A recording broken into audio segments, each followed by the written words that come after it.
incredibly temperamental. There'd be no way I could talk to you. You'd be saying, "Shut up, Lee. This is my show, and I'm going to do it." But I've been able to browbeat you, been writing to you, and it's wonderful. I didn't get any sleep last night. Neither did I. Is this any special girl? No, I'm just making it up as I go on. I didn't even realize she was going to be like a party dress until I said, okay, well, there you go. I guess I was talking to you, and you were almost drawing unconsciously. Right. Or I do, when I'm talking on the phone with people, I doodle little things and nothing. Do you sketch all the time? I mean, even when you're not just doing doodles. Script, I rarely do finish work outside of the work I do in comics. That's like real work. To take a drawing that you just kind of toyed with and take it to completion, you know. Well, we have about 2 minutes, and I have a feeling you're going to finish this, gal. Do you always draw with broken lines, sort of like that? You know, there's a space there, and there's a little space. Does that give you a feeling of more looseness? Or? The older style would be a fluid line all over the place. A lot of the younger artists will break it up, simply because the same way people play with line weights, like this line will be thicker here and lighter up here, you can take it to the extreme where it vanishes. Oh, I see what you mean. Right, so it's like gotten so thin that you don't see it. Right. And keep drawing. Okay, right. So you're one of these guys that can't draw and chew gum at the same time, right? Sometimes. Now, you're going to finish it. We still have 2 minutes. Right. Okay. My gosh, we could give her a name and we have a new heroine. Right. Or villainous, depending on the expression you give her. And actually, since it's comic books, we'll just give her a little holster here. We're down to 1 minute, Jim. 1 minute, okay, all right. You see, you do have a flair for the dramatic. You're even making this last drawing dramatic. Will he make it or won't he make it? All right, I'm just going to pop in some blacks here. Kind of lycra pants, I suppose. Yeah, I can tell that.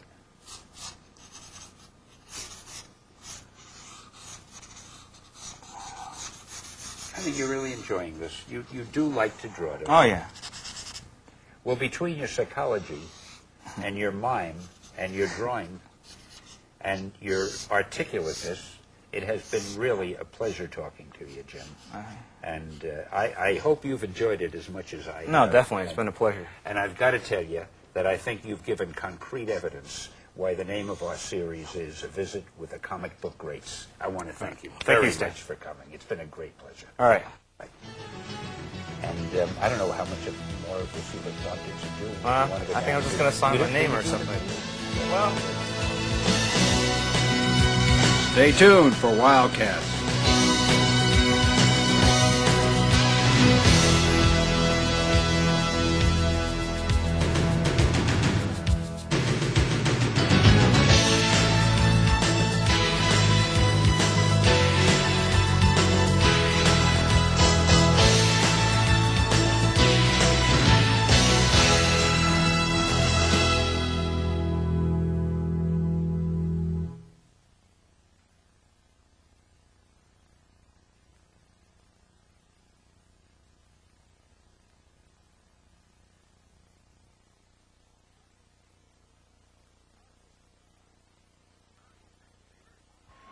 howdy, true believers.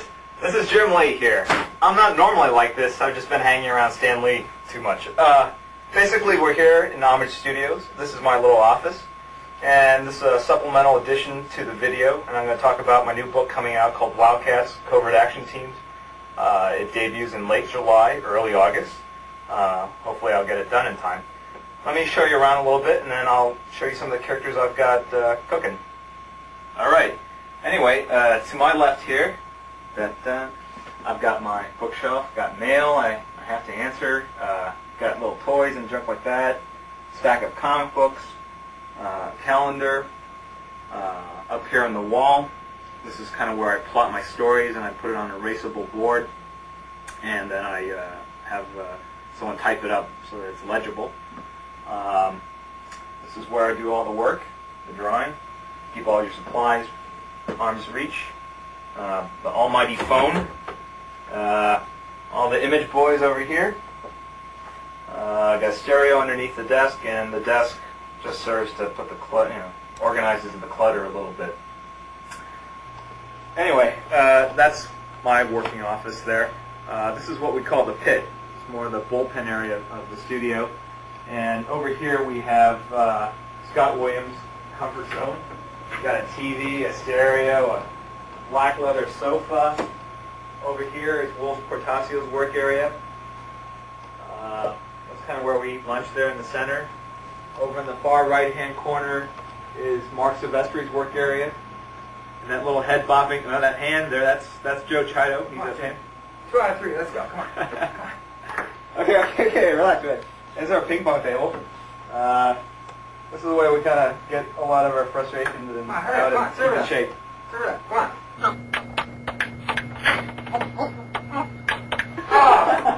You're killing it. Anyway, enough of that.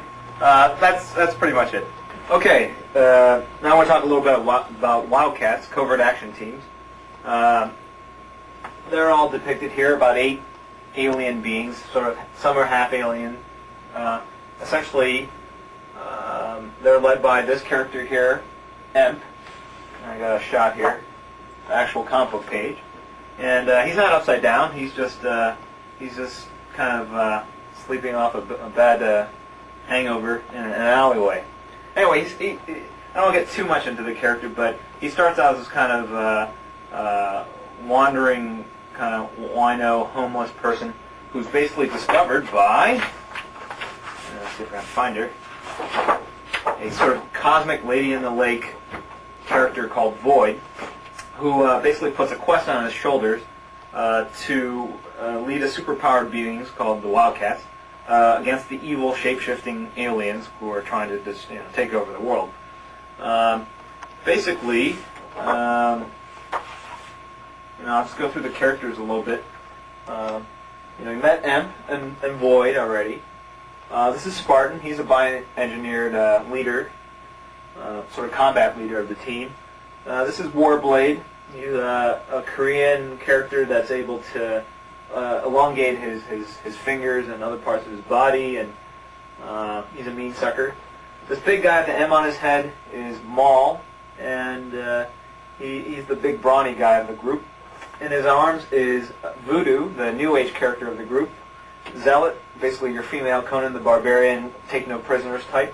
And the mystery man over here is the Grifter. Anyway, I don't really want to get too much into the storyline because then you won't, check out the comic book. But I will show you kind of how I do some of the work. Basically, my pages all kind of start out in these sort of scribbles. Get a close shot of this. And, there are figures here, little figures running. Here's a close-up of a head.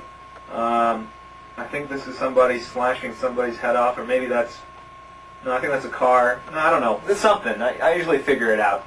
And this just kind of gets the gesture in there, and it does the storytelling for me very simply, very effectively. And then from there, I'll move on to kind of more finished pencils. You can sort of see from this double-page spread. This is kind of the finished head here. A lot of kind of technical junk in here, another big headshot here. And you can sort of see unfinished panels over on this side. Anyway, then I give that to Scott Williams, and he basically inks over the pencil